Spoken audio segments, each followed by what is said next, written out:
Hello, guys. Welcome back to That's All Folks. I haven't said that in a while. And I'm so excited to be back. My name is Natalie Ava Nasr, and I am your host. And yeah, it's been a very hot and cold summer in a lot of ways, but I'm ready for the fall. It is fall. And honestly, maybe this is unpopular opinion, but I do love the fall because it's my birthday in September, so I'm a little bit biased. But anyways, back to the point of this podcast. I am here to announce a very exciting guest, and I'm so excited to be chatting to David Martinez. Thank you. So I'm going to do a little intro. David, you are the executive director of Raindance Film Festival since 2012, the UK's largest indie film festival, board member of Casa Latin American Arts Festival, and voting member of BAFTA. And you have over a decade of experience in film promotion, particularly for debut filmmakers and first-time creators. You're an advocate for diversity and representation in film, especially promoting Latin American and queer cinema. And you hold a master's degree in film studies from the University of Leicester. And I'm so excited to welcome you. Well, thank you, Natalie. And thank you, That's All Folks, for having me. I'm very humbled and very honored to be a guest. And thank you so much for your time. Of course. Okay, let's dive into it. So I want to start off with a little bit about Raindance, because I think a lot of our listeners are very curious to hear about the ins and the outs of one of the biggest film festivals in the UK and in the world. Yeah. So can you maybe start off by telling me a little bit more about the impact that Raindance has on emerging filmmakers? Yes, absolutely. You mentioned it. Raindance has advocate on promoting, discovering, nurturing independent filmmakers and cinema from all over the world since 1992. It started as film training, and then it developed into becoming a film festival. And then 5 years later, Raindance opened the British Independent Film Awards as well, the BIFA Awards that are happening in December. So all in all, because there was a gap back in the early 90s in which, to follow the trend of American indie cinema, and something that was lacking in this country, my bosses were Canadians, immigrants. They saw the opportunity and they decided to create something that was missing, just like Mind the Gap, in the industry.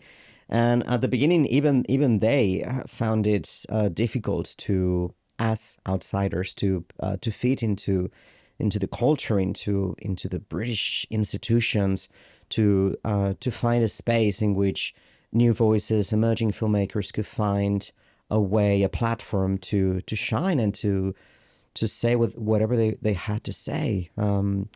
So it comes from a legacy, So joining this amazing brand and giving my Latino queer contributions and sparkling and pepper it here and there, it's just been amazing, and we're gonna talk more about it, but the role that Raindance has, as I always explain, there was a gap, and Raindance filled the gap. It's not that we discovered the wheel or whatnot, but it was something that was needed. Yeah. And they came with a resolution, and we've been thriving and surviving since 1992. Oh yeah, you guys have been thriving and surviving. I mean, we try. You're doing great. Thank you. I know that you're opening up so many different branches, which as well I want to sort of get into. You mentioned emerging filmmakers and giving them a platform. I'm kind of curious about what are some of the biggest challenges that new filmmakers are sort of like facing in getting their work seen, and how have you seen those new filmmakers overcome those challenges? Well, we part from the fact that anyone can emerge at any point in their lives. I love that. We were literally just talking about respect the elders and how they also they are examples for us. No, we learn a lot. So we part from that fact. We call it emerging because anyone can emerge at any point in their lives. So you can have mid-career and discover that actually your passion has always been filmmaking, and why not? Like whenever, literally, we're here to listen what what you want to say. No, I think, I mean, at independent cinema, the biggest struggles, and I know that, I mean, it sounds like a pamphlet, it's funding, right? We all have amazing stories and screenplays and things that we want to say, and as long as we have the voice, I'm always certain that you will find a way, if there is an urge to say something, not just for the sake of making something, you know, like one can paint, but if you're painting really for the passion and because you're putting all your sentiment and once you believe it and you can sell it and present it, same in film, same in music, same is that's the beauty of art. No, it's not a shoe factories. Yeah, for it's some people about the it is. passion. I'm not gonna mention Passion. names, but I mean, at the end of the day, cinema as well is a product and it has to entertain. But the beauty of independent cinema is you can find stories that come from the heart and they're purely like from the auteur and with a lot of like biographical elements and that independent cinema allows that. No, it allows the risk. It allows the why not? Just say it. No. Yeah. So at Raindance, we're very thankful to receive these stories because at the end of the day, a festival is a showcase, right? We don't. There's an arm of Raindance that produces films. I'm not gonna say that we don't. But as the festival, we showcase.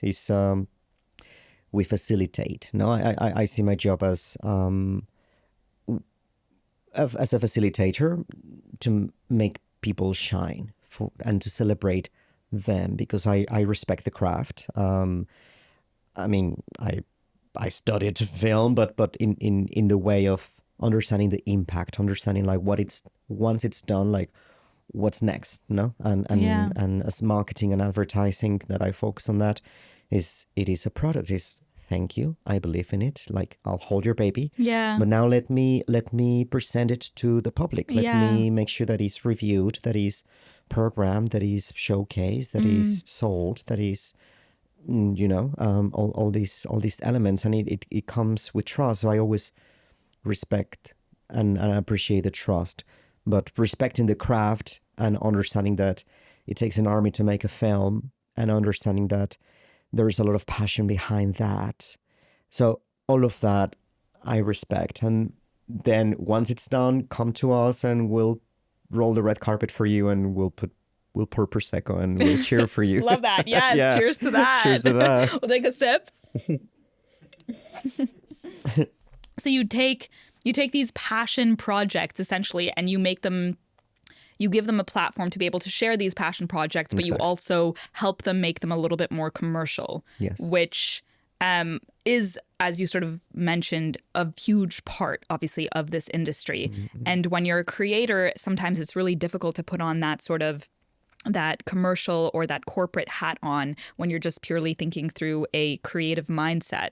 And I know that you are both a creator, but then you also have a lot of experience in distribution and funding. So do you have to sort of take off that creator hat and look at things from a more financial perspective? And I was wondering what that looks like for you. How do you look at a script or look at a film and think to yourself or say to somebody else, okay, this is beautiful, but we need to take out this, and this to make it more commercial? Yeah.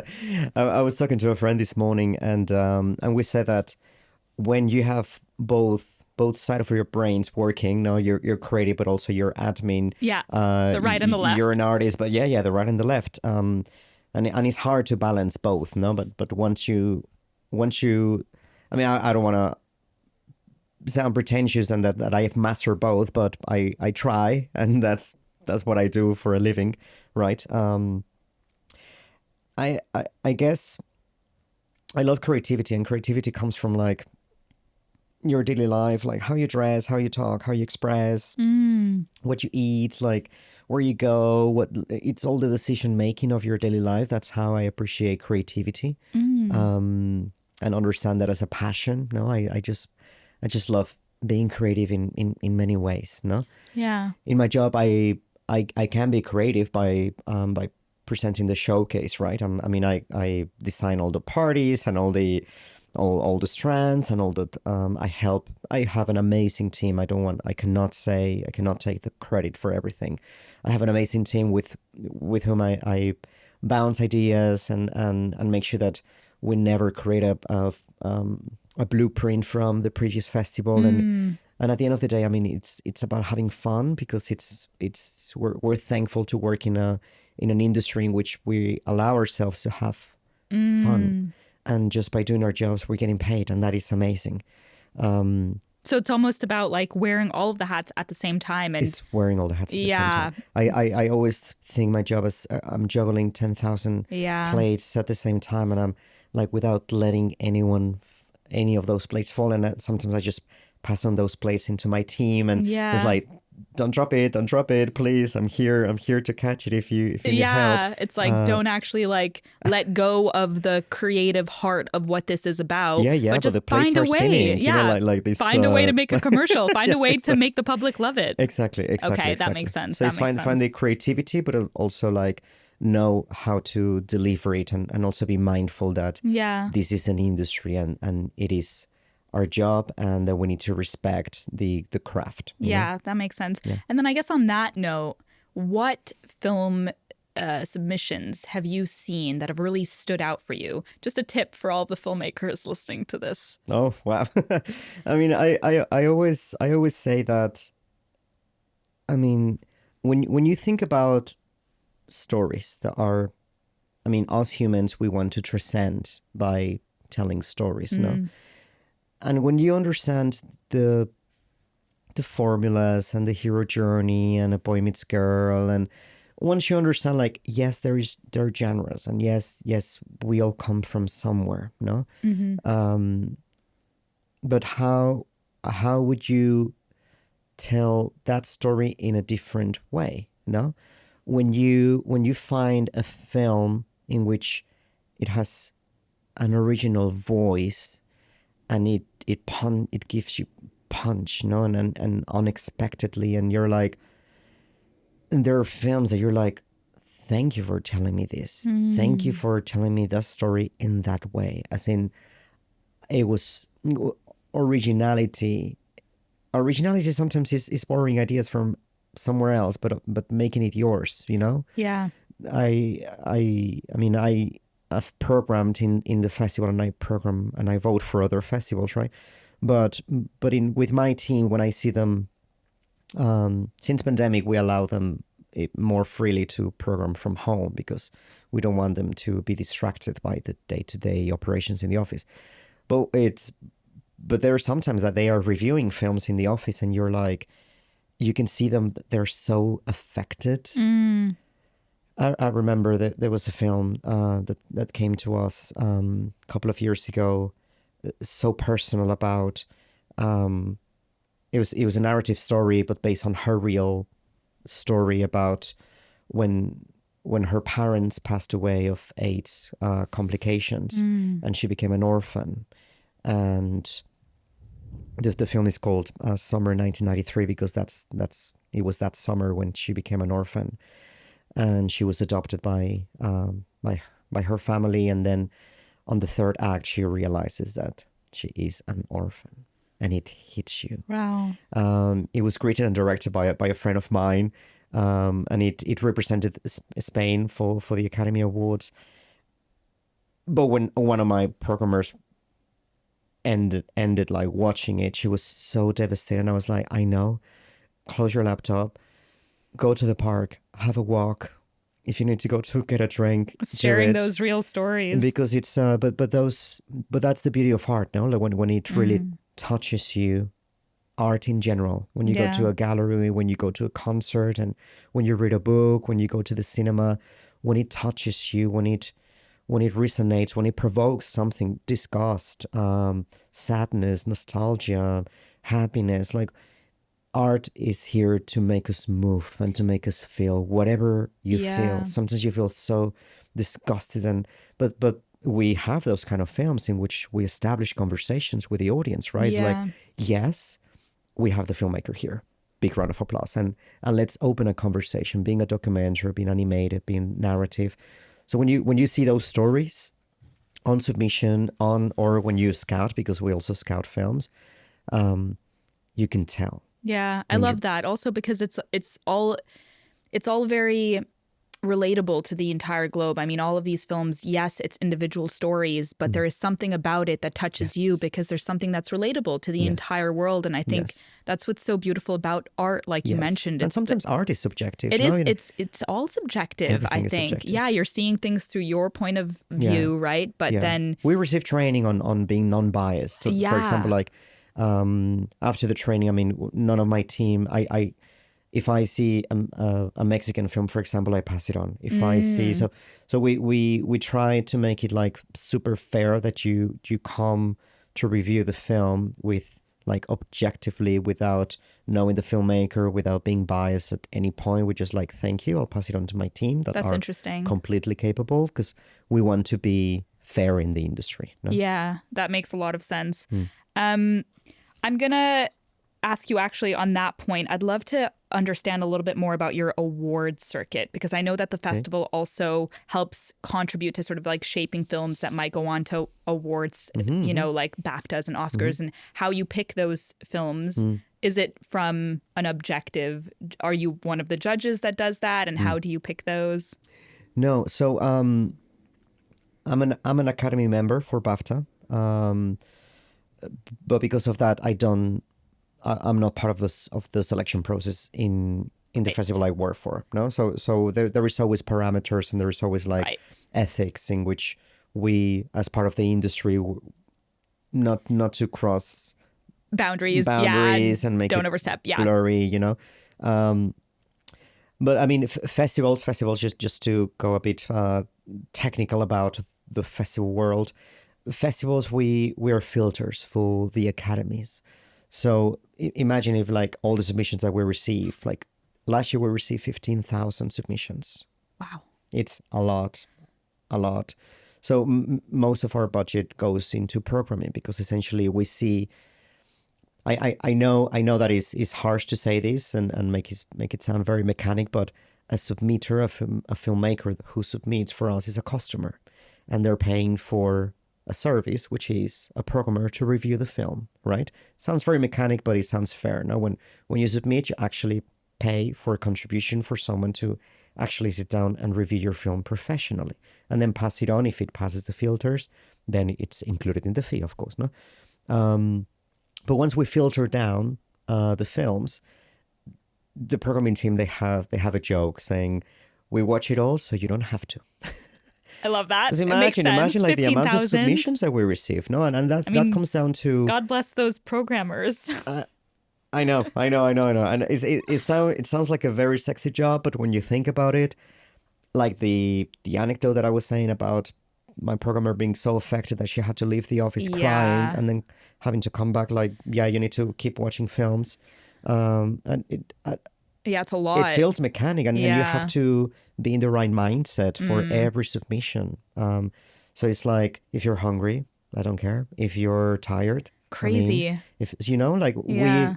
we get to go to the cinema and set our own Yeah, we parameters, get to watch but it when whenever. it's your job, it becomes different. No, not that we hate our jobs, but when it is a job, no. But sorry, I lost my train of thought. No, that's fine. I was just a little bit curious about like how the films that are selected, which films are selected Correct. to When go they to go the to Oscars. awards. Yeah, exactly. yeah. So we get certified, qualified by the academies. Right. We, as festivals, as in festivals, they get a recognition saying like, if you're older than 5 years, as in after 5 editions, you can submit for considerations for the academies.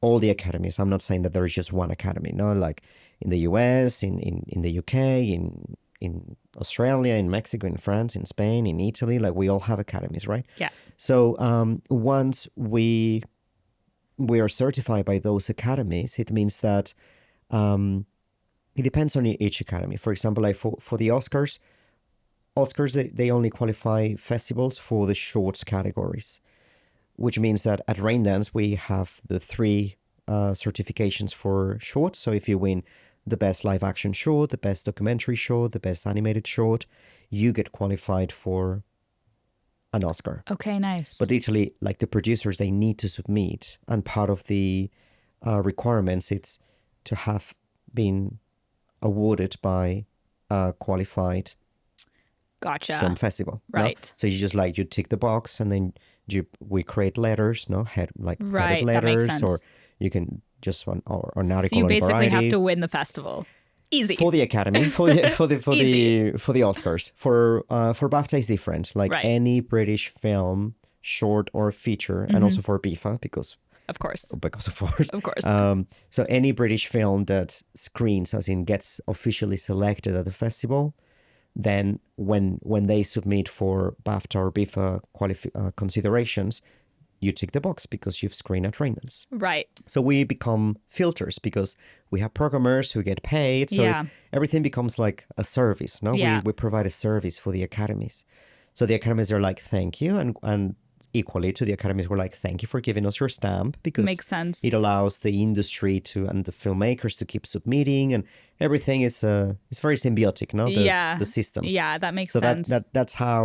that's how it works. That's why it is important for films, especially independent, now that the ones that they need to go through the festival circuit to get all the accolades and to get the laurels and awards and qualifications for then being considered for awards. Yeah, that's Yeah. actually really nice to hear coming from a filmmaker, who's had, I've had a recent film of mine go through the sort of like festival circuit, and sometimes, congratulations. thank you, but sometimes it can feel a little bit disheartening when you get it to festivals and then you feel like, okay, like what's next? What's going to next? happen? Yes. And I guess I personally have felt that the most beneficial thing that I get from every festival is the networking.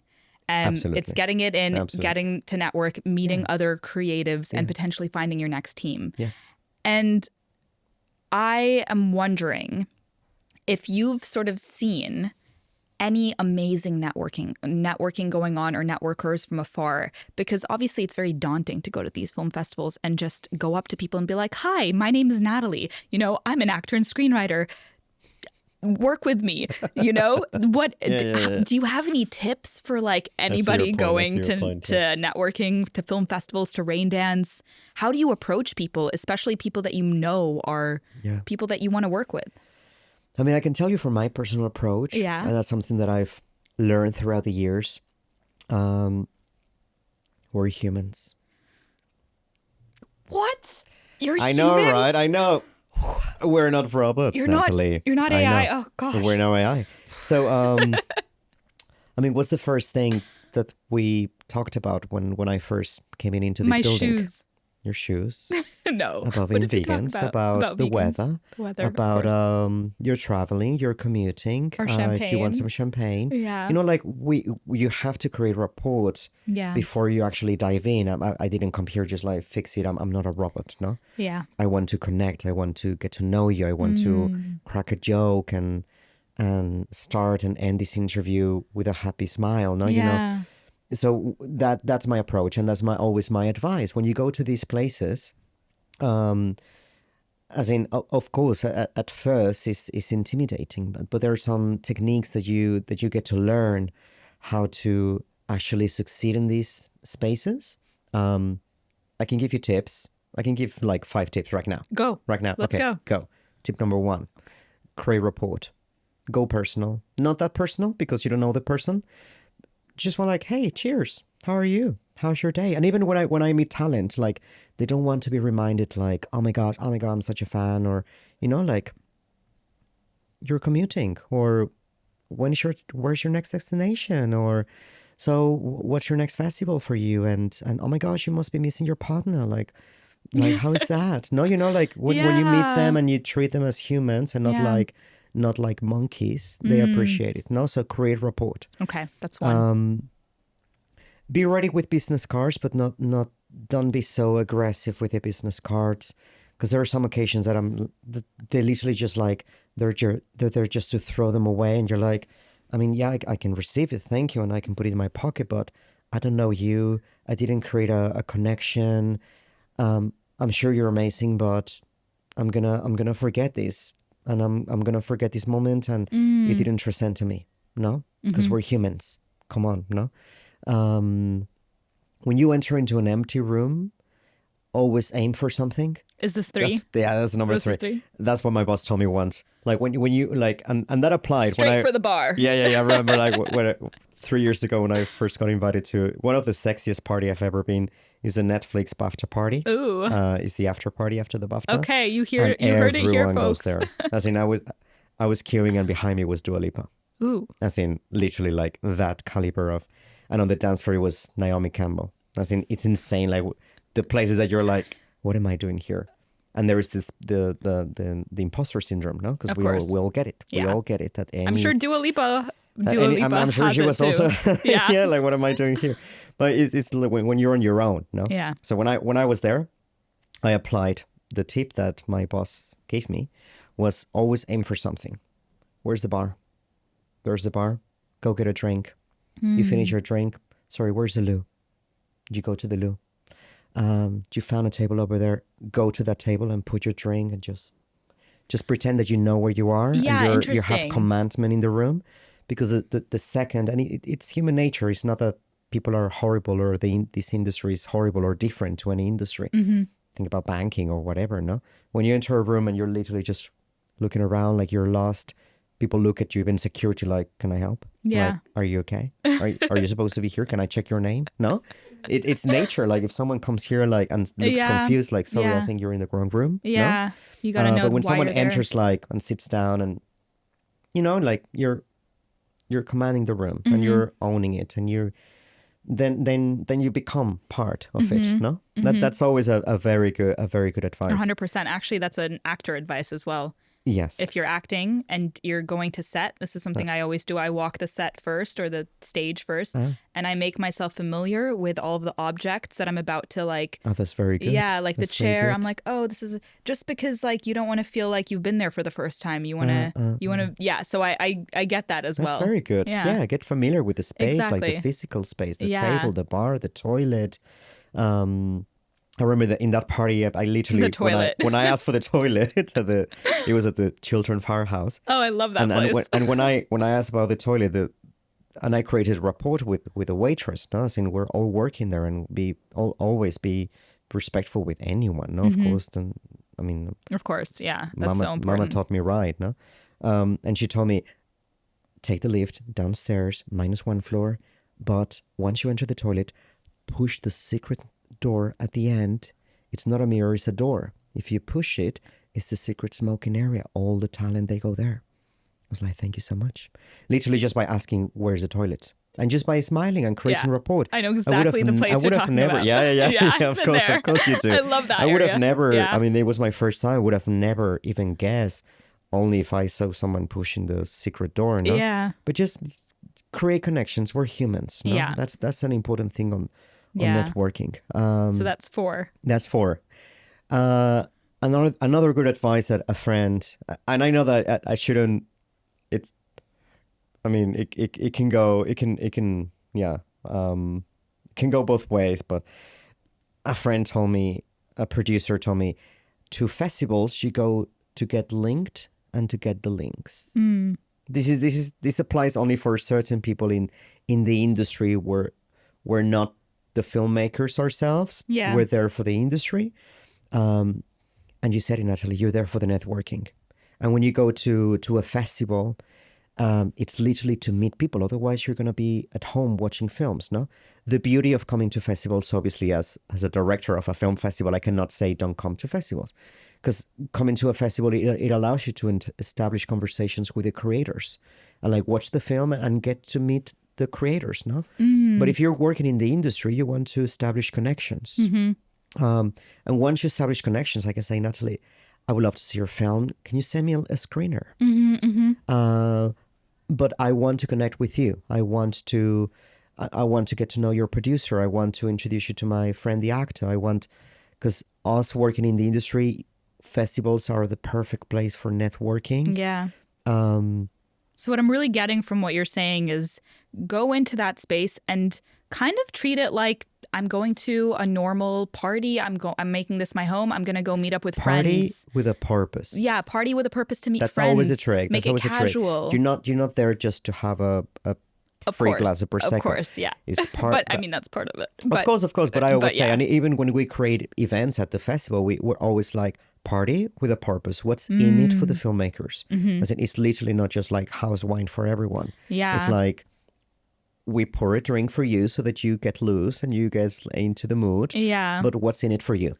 And would you say that coming prepared is also important? Because I spoke to a friend of mine yesterday, actually, over dinner, and she was telling me that she went to the Cannes Film Festival a couple of years ago and she didn't come prepared. And so her advice to anybody going to Cannes or any film festival is get that downloaded list of all of the filmmakers that you know are going to be there and like research them and figure out who you want to talk to and why you want to talk to them. That's very strategic. It's very very Machiavellic. strategic. Yeah, I mean, yes. I mean, that's very wow. I know. I'm like, well, it takes a lot of time, but I think she's got a point there. You know, I mean, she's got a point. Yeah. No, I mean, what I advise to filmmakers when so many people in the industry, like filmmakers, they don't teach you how to attend film festivals. I have many filmmaker friends with master's degrees that they've never been to a film festival. Yeah. So I always say, lose the fear. Go to a film festival. As in, literally, there's no biggie. Just get a pass or get a ticket and go. Like, literally. No, you've never been to a musical. Just buy a ticket. Just go. Have the experience. Yeah, Just have the experience is everything.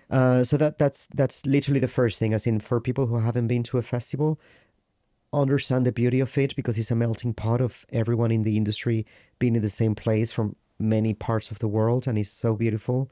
Because it's a celebration. We all celebrate each other, and we're all on it for the same purpose, not to network, to interact, to get to know each other. Because at the end of the day, we're humans and we love connecting. No, it's a beautiful industry. And in Cannes, I always say, just go, literally go. Like, because some friends are like, yeah, but should I get my one page, my deck, my treatment, my script? I haven't finished my script. I'm like, just go. Like, literally, the first time it's so.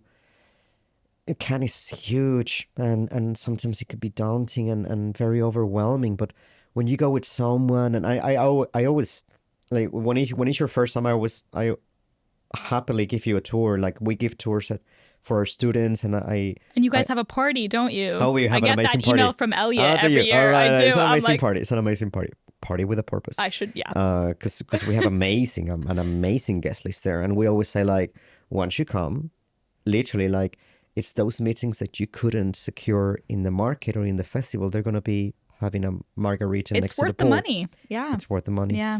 100%. Actually, speaking of money, I'm going to jump for a second if that's okay with you. Money. Jesus. Well, I know that you have experience in fundraising. And do I? Okay. You do, right? A little bit in fundraising and production, as in, I'm not really into the production side of things. I'm more like, if I fundraise, it's for the festival. Right. So my experience from the marketing and advertising is to pitch to brands. Right. I know how to get the funding that I need for the festival. Okay. To promote their service and their products to the audience that they want to promote to. No? So you get money from brands to sponsor the festival. That's my forte, and that's my experience. Okay. And if you need anything, like, yeah. That's interesting, though. Would you ever suggest to filmmakers to fundraise in that way as well? Absolutely. And there are actually advisors and experts that they read your script and they're like, well, a very important point in your script is the person has a watch. Have you considered?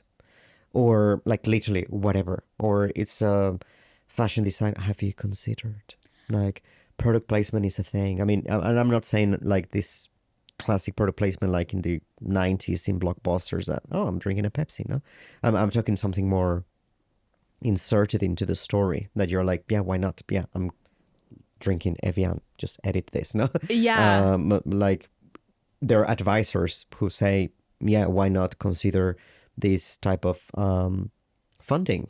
Because it comes from a big corporation that sometimes it comes from the CSR department, like social Yeah. responsibility. If your topic is queer or is female orientated, Yeah. like be creative about match funding, no? It's an interesting way to fund a film because usually like people, especially emerging filmmakers, like I've done this before. I think we all have crowdfunding, you know, but yeah. it's also the bane of everyone's existence. That's one of the ways. Yeah, it's a way, but it can't be the only way. So it's nice to hear a little bit more about like the brand product placement side of things because it is. I've actually only recently learned about this as a way to fund films. Yeah, and it's not evil. I mean, No. Working on your benefit, no? Yeah. Make the brand look good. Yeah. And also you get the money. What's not? Yeah. What's not to think about? Okay, so we're coming to almost an end, but I do have a couple. I know I do have a couple more questions. Okay. I think I'd love to as a screenwriter, I'd love to sort of come to a few script writing, sort of pitching questions for all of the other sort of screenwriters out there. Just to see, because I know that Raindance offers a few services in script reading and registration. And I think that's wonderful. I don't think a lot of platforms do that. You guys also offer mentorships, which I think is also incredible. Yes. Script registration, is that necessary in the UK when copyright is automatic? Yeah. I mean, it's not necessary, but it's always helpful to have the stamp of an institution like Raindance that validates that it is your script. We do file it. And whenever and if needed, we can represent and we can say, yes, we receive it. It's time stamped. We got it. We're on your side. Okay. It's not necessary, but it's advisable. Nice to have. It's nice to have. Okay, that's good to know. I guess, any tips on how to garner the attention of producers and distributors for your TV or film script? Because I know that a lot of people don't accept unsolicited material. So how would you go about that in maybe a creative way? I mean, there are many people like me that were more visual. I mean, the amount of contacts that I have and people who ask me to read a script. Sometimes we don't have the time, no? What I advise is send me your deck. I mean, it's literally just, and at the end of the day, we work with visual arts, no? So I always recommend create a visual deck, hire a designer that will, it is a thing to make a poster out of a script. It is a thing. So once you have it